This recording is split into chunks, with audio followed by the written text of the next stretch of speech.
past midnight, but I've made a commitment, so I'm doing this. Hey everyone, and welcome to your favorite show on the internet. I know that's false. I know that's completely false. I'm so sorry for even assuming that. Tolkien Talks. Today we are discussing Chapter 3 of Fellowship of the Ring, also known as Three's Company. I'm not going to sing the song again. I learned my lesson last time. Before I start this video, I do need to make a disclaimer because I got a new job. I'm very excited. I am an intern, a publicity intern, for a publishing company known as Houghton Mifflin Harcourt, which, if you have this tome, like I do, you recognize that name because it's on the spine. Houghton Mifflin Harcourt publishes Lord of the Rings. However, they have not sponsored this in any way, shape, or form, even though I work for them now. But just know that my opinions about Lord of the Rings are my own. They have not paid me for this situation in any way, shape, or form. I would not be filming on my phone if they were. And yeah, I just have to get that out of the way. I work for Houghton Mifflin Harcourt, and I also have this YouTube series that I started and came up with and posted about before I even applied for a job there. So, just FYI, I started a new job. I'm really loving it. And they happen to publish this book and a bunch of other Tolkien stuff, but separate things. And I'm keeping them that way. Okay? And I will let you know if that changes. It's probably not, considering what I say on this about Tolkien, what I have said and what I will continue to say. He is boring. I am so sorry to my bosses. Tolkien's also great. Why did I think this was a good idea? Okay, so on with the program. Chapter 3 is called Three's Company because it's Chapter 3, and J.R.R. Tolkien, I don't know what the R stand for, likes the TV show, I guess. Pretty sure the show came out in the 80s though, so that doesn't work. Was it the 70s? It may have been the 70s. I'm not going to look that up right now. So as you know, in the grand tradition of Tolkien Talks, we start with a recap. Luckily for you, this time I actually took note of the things that happened as they happened, because a lot of stuff actually happened in this chapter. I was pleasantly surprised. So I wrote them down and I took notes, guys. I'm improving so much. I'm so proud of myself. Okay, recap time. So this chapter is kind of divided in two. The first half is Frodo preparing to leave, and then the second half is Frodo trying to leave. So in this first half, Frodo's preparing to leave, and he does so by buying a house. That's right, he is leaving all of his roots by putting down new ones, or so the rest of the Shire thinks. This is when I go back to my privileged jock Frodo theory of Frodo has money to buy a house somewhere else just so that people can think that he's moving somewhere else. When he's really running away. That makes me angry on so many levels. I wish I could just, buy a house on a whim. Just because someone told me that this ring is really powerful and I have to run away, but I need to have a decoy, and that decoy is a freaking house. I don't know how property values work in the Shire, but, really? A house, Frodo? It couldn't have been an apartment that you rented? Like I am? Oh my god, I hate this city. So, Frodo buys the house, and, Sam and Pippin are helping Frodo pack and leave and move to the new house because he is actually moving all of his stuff to the new house because he can't just buy a new house. No, you have to prove to people that you're serious about buying the house and move all your crap and get your friends to move your crap with you. I wish I had friends like that. Especially Sam, who knows. Sam knows that Frodo is not really moving into this house and is still like, I'll move with you. I'll move all your stuff. I can't even, I take the subway from the airport when I travel, which is not enough. Friends of mine, if you're watching, do better. Although, you're probably not watching, because you have to do better. So, they start heading out. They start making their journey on foot, because there are no cars. As they're walking, a dark rider passes by. And we don't know what this dark rider is, but it's creepy, and we know that, someone's been asking about Frodo at the hotel or something. I didn't skim, I just read this part a little while ago because it was a long chapter and a lot to get through. So we know someone's been asking about Frodo, and then this dark rider comes, and then the same dark rider or a different dark rider comes and passes by them again, and it's very scary, and Frodo is very tempted to put on the ring, but he doesn't. Because Frodo is strong, because he's a jock. And then, guys, my boy Sam is getting everything he wants. Elves, guys, high elves. And the reason we know that it's high elves is because Frodo is smart and knows high elvish. It's very strange that high elves are around. So Frodo's like, yo, why are you here? What's going on? Why are you in the Shire? Why? Explain it to me. Also, Frodo's like, where's Gandalf? What is going on? High elves are here. Gandalf is not, even though Gandalf said that he would meet us here 2 days ago. Time's a ticking, Gandalf. Where are you? You're not Julie Andrews. When you're late. It's not that everyone else is early and that you're not late. You're late. Frodo's just full of questions for these high elves because he knows elves are smart and high elves are very smart. I was gonna say that they're high, but they're not. They're just very smart. Although who knows? No, it's Gandalf that's high all the time.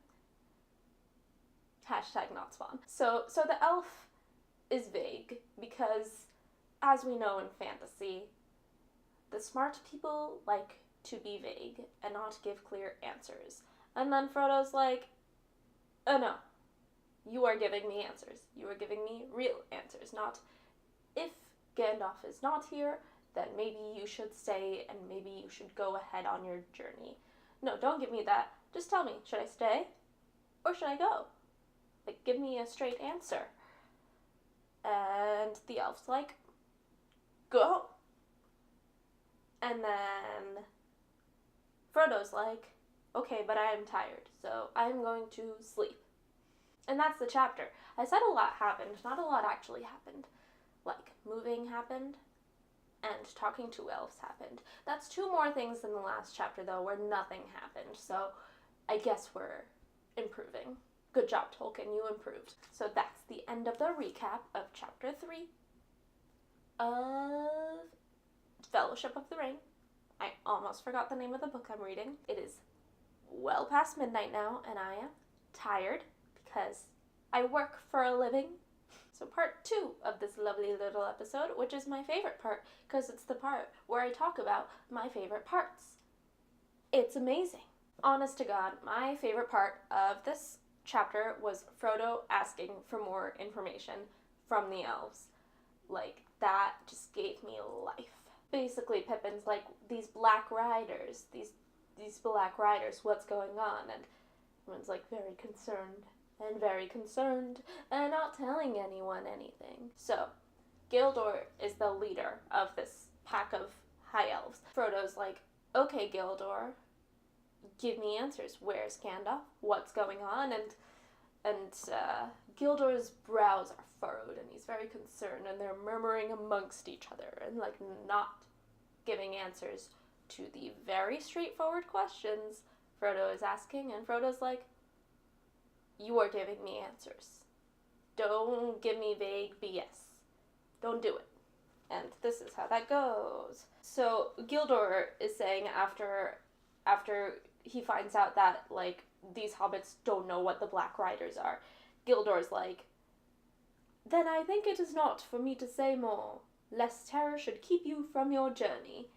For it seems to me that you have set out only just in time, if indeed you are in time. You must now make haste, and neither stay nor turn back, for the Shire is no longer any protection to you. Like neither stay nor turn back. What? So then Frodo says, and this is the greatest line, I cannot imagine what information could be more terrifying than your hints and warnings. Like, that is just the greatest comeback to vague warnings and omens, and, like, Harry Potter should have used that on Professor Trelawney. Like, when exactly am I going to die? Give me specifics. Give me a time and date, and I shall make sure to skip that appointment. Frodo is, like, reading my mind right now, because I hate getting vague answers. Like, give me a straight answer. Like, yes or no. If I ask you what you want for dinner, give me a cuisine. And that's exactly what Frodo is asking for. Not a cuisine, a straight answer, like a real answer. Like, I so appreciate Frodo fighting for this information, because especially now, we live in an age where information is just slipping through our fingers at an insane rate, and we don't know what's real and what's not, and we need to fight for the truth constantly. And that's what Frodo's doing here. Like, you must neither stay nor go is not an answer, and concrete answers are necessary in life. I just so appreciate that, like, clearly this high elf, it's called a high elf. Like, this is someone in a higher position than you, and, like, Frodo is just fighting for information and real answers, and I appreciate that Frodo is able to fight, and Frodo is also understanding that this information isn't real information. These answers aren't real answers. It's not like Frodo is nodding and nodding and nodding at whatever these high elves are saying because they're high elves. He can spot BS when he sees it, and he calls it out. And we need more of that. And also, this is more proof that Frodo is a highly privileged member of the society, because he's clearly a little more educated than the other hobbits and is able to tell that high elves are BSing. And also, the ability to stand up for himself in that way is a sign of his confidence, which comes from the fact that he is highly educated and is more popular than the other hobbits. Boom. Case closed. I keep closing this case and then opening it again, because there's more proof every chapter. Yeah, the concept of wealth is really fun in this series, but it just so clearly comes from the fact that, not that Frodo is wealthy, but Frodo has access to a wealth of information that the other hobbits don't. So, just putting that in your brains over there. I should write a paper on this, honestly, but videos are fun too. Another favorite part of mine is something that I actually complained about in my introduction to this series. Tolkien can write some mean scenery. Like, he's just so good at it. Like, this is the part that got me stuck back in high school, is that he would go on for pages and pages about the landscapes and how beautiful they were, and, like, each individual flower was described, and it was a lot.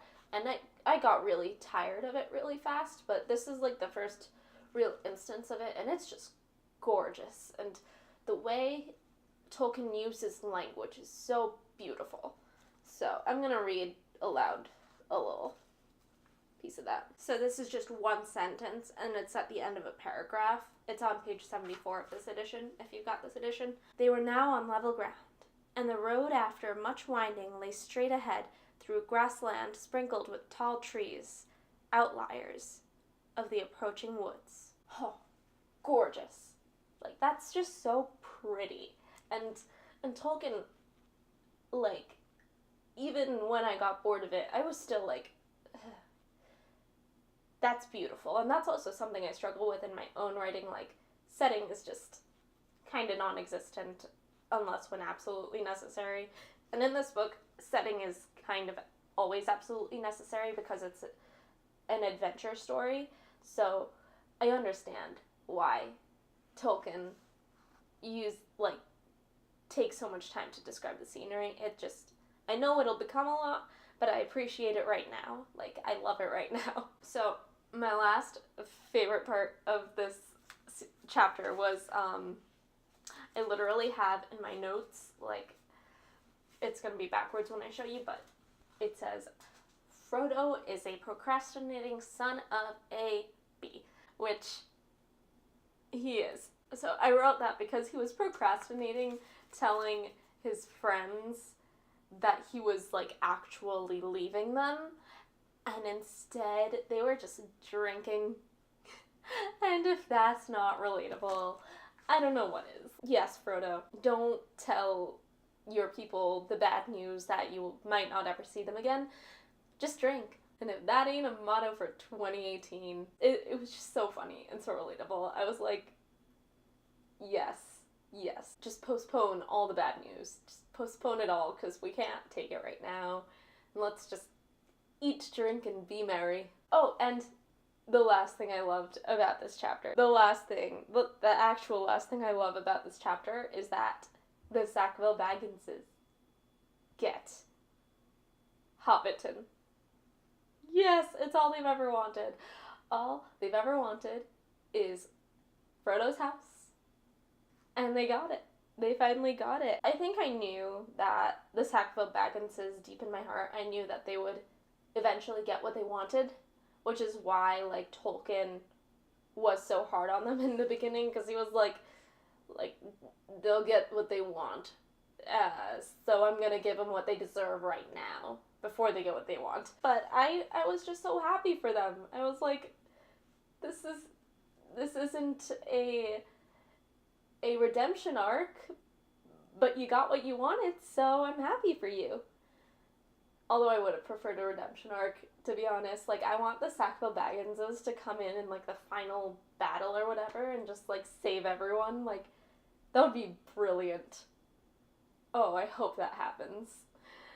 Oh man, that would be great. Now, on to part 3 of this lovely little exercise I call Tolkien Talks. My not so favorite parts. And to be honest, I really enjoyed this chapter. I kind of struggled with trying to think of things that I didn't like about this chapter.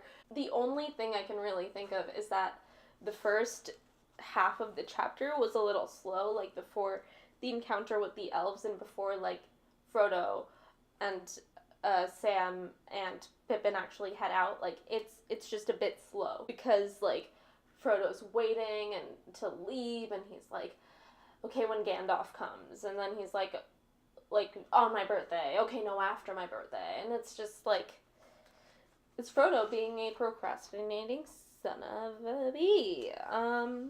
But yeah, that's, like, the only thing I disliked. So now it's time for some literary analysis that I'm going to do on the fly-ish. I have put a little more thought into this one. As you can see. So this time I wanted to do, again, something a little bit different than what I've done in previous episodes, although it's a little bit similar to last episode, because again I'm going to be looking at poetry. However, I'm going to be doing some comparative analysis attempts.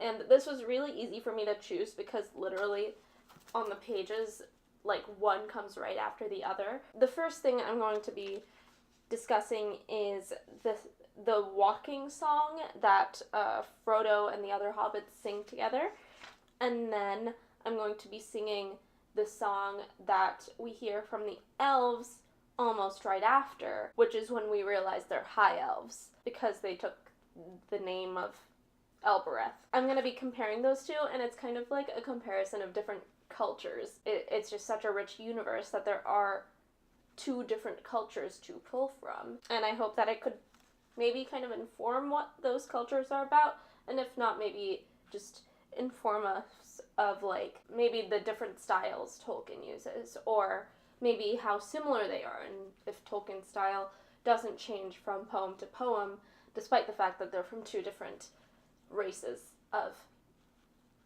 being. Alright, so first I'm going to read you guys the first poem, The Walking Song. So obviously this was sung, but I'm not going to sing because I don't know if you could tell, but I'm losing my voice, and it just wouldn't be fun making up a song for this. So I'm just going to read it out loud. This is just a copy of the poem that I wrote, so I could hold the full poem side by side with the Elvish poem, and I will read it out loud for you right now. Upon the hearth the fire is red, beneath the roof there is a bed, but not yet weary are our feet, still round the corner we may meet a sudden tree or standing stone that none have seen but we alone. Tree and flower and leaf and grass, let them pass, let them pass. Hill and water under sky, pass them by, pass them by. Still round the corner there may wait a new road or secret gate, and though we pass them by today, tomorrow we may come this way, and make the hidden paths that run toward the moon or to the sun. Apple, thorn, nut, and sloe, let them go, let them go. Sand and stone and pool and dell, fare you well, fare you well. Home is behind, the world ahead, and there are many paths to tread. Through the shadows to the edge of night, until the stars are all alight, the world behind and home ahead, will wander back to home and bed. Mist and twilight, cloud and shade, away shall fade, away shall fade. Fire and lamp and meat and bread, and then to bed, and then to bed. Okay, so this was the walking song of the hobbits. And now for the Elvish song. Snow white, O lady clear, O queen beyond the western seas, O light to us that wander here amid the world of woven trees. Gilthoniel, O Elbereth, clear are thy eyes and bright thy breath. Snow white, we sing to thee in a far land beyond the sea. O stars that in the sunless year with shining hand by her were sown, in windy fields now bright and clear, we see your silver blossom blown. O Elbereth, Gilthoniel, we still remember, we who dwell in this far land beneath the trees, thy starlight on the western seas. So that was the Elvish poem. So first I'm going to talk a little bit about this poem, and then I'm going to talk a little bit about this poem, and then I'm going to talk about them both. So the first thing that really struck me about both the poems, but especially the Hobbit poem, is that it felt like a prayer. We have the repetition in every other verse, which is like, let them pass, or pass them by, let them go, fare you well, away shall fade, and then to bed. Like, the repetitive lines, they feel like wishes or prayers. Like, let them pass, let them pass. It's asking trees, flowers, leaves, and grass, things that are inanimate, to let them pass. Although not all trees are inanimate in this universe, but they're inanimate. Some hobbits don't think Ents are real, so for the purposes of the Ents, these are all inanimate. Hill and water, under sky, pass them by, pass them by. It's asking, it's praying for a safe passage in this new journey. Same with apple, thorn, and nut, and sloe, let them go, let them go. Sand and stone and pool and dell, fare you well, fare you well. And this is interesting because it doesn't sound like it's talking to the sand, stone, pool, and dell. It feels like it's talking to the hobbits themselves, the walkers, the adventurers themselves, which is interesting. The final little bit is mist and twilight, cloud and shade, away shall fade, away shall fade. Fire and lamp and meat and bread, and then to bed, and then to bed. That doesn't feel like a prayer as much. I feel like there's a shift around halfway through. Like, it goes from a a prayer, like asking these inanimate objects to allow for a safe journey, to kind of a promise or kind of a known quantity. It's like, this will happen, and we know this for sure. It's not a wish. It's not asking for anything. It's assurance that this will happen, which is like, and then to bed, and then to bed. That's like, everyone is going to bed, like, this will happen. Like, especially fire and lamp and meat and bread, those are all signals of home, of shelter, of all of the necessities you have around you, and then going to bed comforted, knowing that you are home. And like, that has an assurance to it that the beginning does not, which I find interesting. And also, this was so beautiful. Just the 1, 2, 3, 4, the fifth passage in this, gorgeous. Home is behind, the world ahead, and there are many paths to tread, through shadows to the edge of night, until the stars are all alight. The world behind and home ahead. We'll wander back to home in bed. Like, that's a poem in and of itself. It has that circular nature of home is behind, the world ahead, and then wandering back to home, and like the world behind and home ahead. Like, that's, it's an inverse of that line, and it's just, through the shadows to the edge of night, until the stars are all alight. Like there's in this, there's knowledge that there's darkness ahead, and then there's this assurance that everything will be light, and we will stay out until all of the stars are alight, until we see light at the end of the tunnel. And it's just, it's gorgeous. And also, I think it has a different tone than the other ones. I think actually the shift is from day to night almost, and there's comfort in the night, and there's poetry. More, well, not poetry, there's more metaphor in the night, it feels like, or I don't know, it's just it's a prettier passage is what I'm trying to say than the others. And I think the shift is from day to night. It's like they took the hidden path toward the moon, and like that led them home, like following the light of the moon, because they're going to the edge of the night and they're surrounded by shadows, but they know that there's light. They know that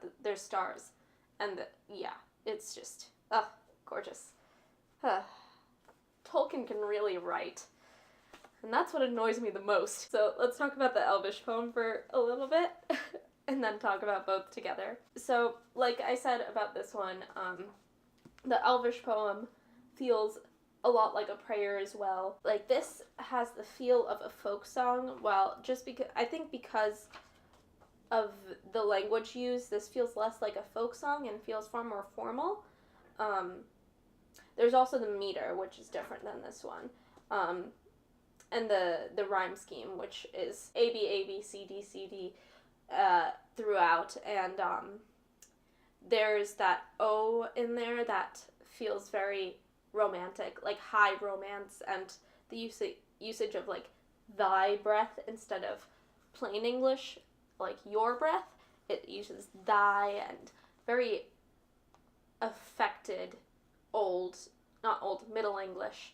O stars, that in the sunless year, instead of saying in that dark year, which I feel like would be more likely to be in this kind of poem. And I find it interesting that Gilthoniel and Elbereth are, like, I'm not entirely sure who they are because this is my first introduction to High Elves. I'm sure those of you Tolkienites can school me on this, but it feels like they are legendary figures. The way romantic poets called to the muses a lot. This feels like an ode to these characters, Gilthoniel and Elbereth, and those are like the Queen of the Western Seas and O Lady. Like, it all feels so romantic. Like, it all feels so romantic. And I like romantic with the capital R, of like the Romance period, the Romance poets. Ode on Melancholy is like one of my all-time favorite poems. So like that's like where my brain is at right now with this. It's the amount of exclamation points. Like, Everything is a declaration in this, amid the world of woven trees, while the exclamations in this are all, let them pass, pass them by, pass them by. Like, it's the repetitions, it's the prayers, as I called them. In this one, well, this is, we see your silver blossom blown. Like, it's more than the rhyme scheme. It's an attention to, like, blossom blown, and in windy fields, now bright and clear, we see your silver blossom blown. Like, it has that pentameter, or it has those iambs, it has the alliterations that make it flow a lot easier than this one, which feels a lot plainer in a good way. Like, I prefer this poem, to be honest, than, like, this feels like someone trying to be pretentious, is what I'm saying. Which, I mean, what I've seen of the elves in this chapter so far, like, they're the hipsters who choose to talk in Old English because they can. While this is, like, the common man's poetry. I don't want to say common as if it's a bad thing, but, like, this is poetry of the people. These are the songs everyone knows. This is, like, pop music. Well, this is, like, Andy Samberg's wife. Joanna Newsom, that's who I'm thinking of. This is, like, Joanna Newsom music, which is full of references that you only understand if you're in the know. It's just so romantic. Like, I don't know how else to explain it, and I also don't want to pull out my Keats book, which I don't know where it is at the moment, to, like, show you how, like, romance it is. But it's very romantic, while this is very folk songy, and I think that's the major difference, which is pretty telling of the cultures that we've seen so far of the Elvish people and the hobbits. It is a gorgeous poem, though, like, amid the world of woven trees. Gorgeous. Oh, also, what's interesting about this poem is that this is all about the we, like, the subject of this poem is us, like the group who is singing the song, while the subject in this poem is them, like those adventurers who I am praying for. While the Elvish poem is like, grant us the strength to carry on, we remember your names, we do this, and the we is the active party that, like, we remember, we who dwell in this far land. Like, the active members are the they. It is the we, like, but not yet wary are our feet. Still round the corner we may meet. It's a lot more passive. And I think what makes it passive are the refrains, I don't know, the choruses of the poem that are like, let them pass and let them go and fare you well, and it's a lot more giving, while it feels like the Elvish poem is a lot more taking, if that makes sense. Do with that what you will. I know this wasn't the greatest comparative literary analysis, but it's what I got in me at like 1 a.m. I apologize to the actual literature professors in the audience. I don't think there are any, and that's probably a good thing. It's probably for the best. Alright, so we're almost at the end of this video. All I have to do now is read aloud a little more, a tiny little tidbit of one of my favorite parts of this, and I did a lot of reading out loud, so sorry if this seems a little much. So this is a moment on page 69. Like, these two sentences should have been the opening or the closing of a chapter, I think. It's just really pretty and deserved its own moment in the spotlight. The sky was clear and the stars were growing bright. It's going to be a fine night, he said out loud. That's good for a beginning. Yeah, that's it for this video.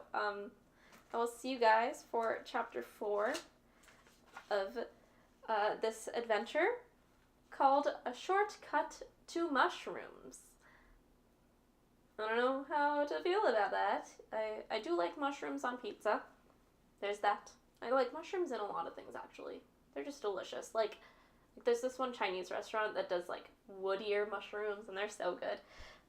But I don't think this is about that. But a shortcut. Hopefully it's a short chapter, and I can get it out fairly quickly, because it's going to be a busy few weeks. But yeah, I will see you guys for chapter 4, and that is it for this video. Bye! Special thanks to Jay Patel and John E. Norum for being my patrons. If you would like to support my video work, head on over to my Patreon and check out the perks.